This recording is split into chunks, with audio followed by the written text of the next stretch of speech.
মদের আসরে বচসার জের, পুকুরে ঠেলে ফেলে যুবককে খুনের অভিযোগে দুই বন্ধুর বিরুদ্ধে। মদের আসরে বচসার জের, যুবককে পুকুরে ঠেলে ফেলে দিয়ে খুনের অভিযোগ দুই বন্ধুর বিরুদ্ধে। উত্তর 24 পরগনা জেলার বসিরহাট মহকুমার বাদুড়িয়া থানা চণ্ডীপুর গ্রাম পঞ্চায়েতের চণ্ডীপুর বাজার সংলগ্ন এলাকার ঘটনা। মৃতের নাম সুব্রত দাস, বয়স 25 বছর। পরিবার পুলিশ সূত্রে জানা গিয়েছে, মঙ্গলবার বিকেলে চণ্ডীপুর বাজার সংলগ্ন এলাকায় একটি মাঠে মদের আসরে জড়ো হয় পেশায় অটো চালক সুব্রত দাস ওরফে পিন্টু এবং তার দুই বন্ধু বিন্দু ও উত্তম। মদ খেতে খেতে বিন্দু উত্তমের সঙ্গে বচসায় জড়িয়ে পড়ে সুব্রত। তারপরে বিন্দু উত্তম পাশে থাকা একটি পুকুরে সুব্রতকে ঠেলে ফেলে দিয়ে পালিয়ে যায়।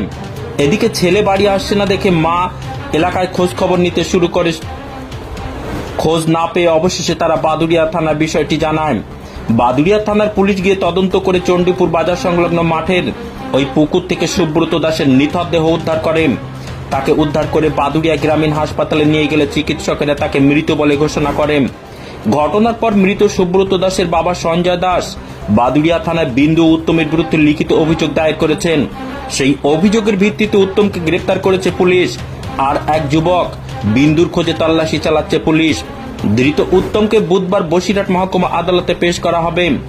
মৃতদেহটি ময়না তদন্তের জন্য বসিরহাট জেলা হাসপাতালের পুলিশ মর্গে পাঠানো হয়। এমএস নিউজ বাংলা চ্যানেলের পরবর্তী খবর সবার আগে পেতে ইউটিউবে চ্যানেলটি সাবস্ক্রাইব করুন, ফেসবুক পেজ ফলো করুন, ফলো বাটন ক্লিক করুন। সেই সঙ্গে এই খবরটি ফেসবুকে প্রচুর পরিমাণে শেয়ার করুন।